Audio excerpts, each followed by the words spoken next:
Fáte go mirí mór.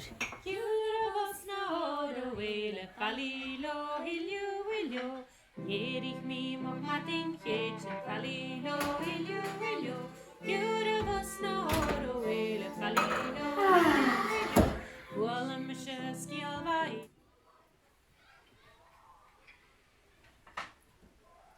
Vali, hallo Grai. Sé Granny hasho. Leg me na cake na Charlotte. Picnic sa chudje a pajoviak. Nisha, na status bring ri dunja sa bi. Cheery, cheery.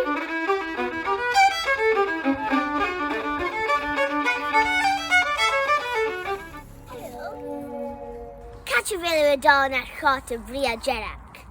Ha mi heen agus granny dal zo'n picnic. Ha cake and granny whole Blasta. Maar sing live.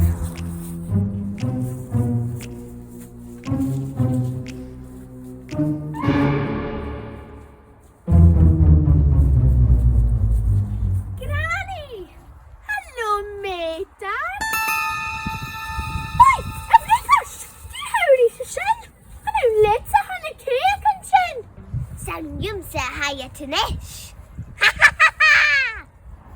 Lach ha brakel. Gedoch lach gefuse en hand sanitizer. Ze materiaal bet donna hannet. Ag shani and Vic Gardock a had.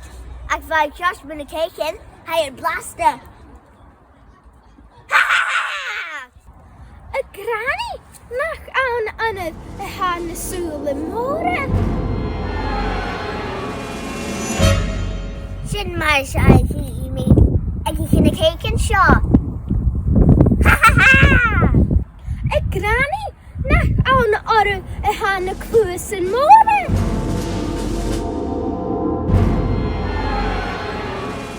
Shin my shy cluny see me. I got a skin.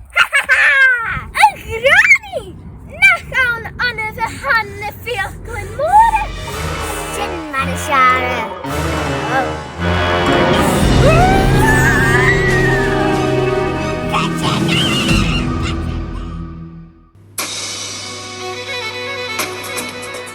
Hallo Spaaltje Garden Mom.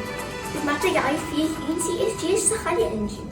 Als je dal nodig een galje in is, er zo'n kuntjes as uur eieren. Wel, waar me over zich al je maar de wabest en er zijn gule mis skriachos geresal. Kujerf, die hagen noor zijn. Goed me vond gaan valles, agus kayet en torch gaan hospital. Ach gaan jou is de statue civiliat. Kach beleef, aber gaskach. Er is een heel wel aardig te spenderen, kan ik. Ga materiaal is er een grun. Via beelden brengen ik dal een maandag. Kach beleef. Wel, focusing op de kattel sabbat en lechten in de licht, zodat de gang more via ze vriezen. Chili en drasten.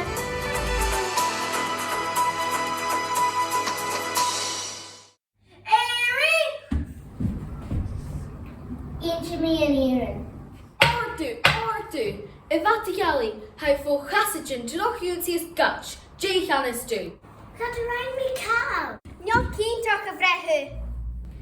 Kuma bedal. Gutch and prison och caken. A nurshin yishan a caken. A vrehu. Haroi akrach. She materiali boch kara hasha. Agus ha gumad duli. Kapachor ga dog an friesen. Shallow and trug an beck. Kershmaha, Evatigali, baby service kosh nog jenny fat shocking.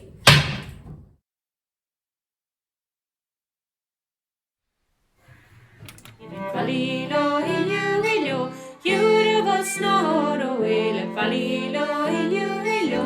Gunrá gastí yesereri falilo hilio. Júrabos na hóra bhfuile falilo hilio. A chuair féin caint na féine falilo hilio. Júrabos na hóra bhfuile falilo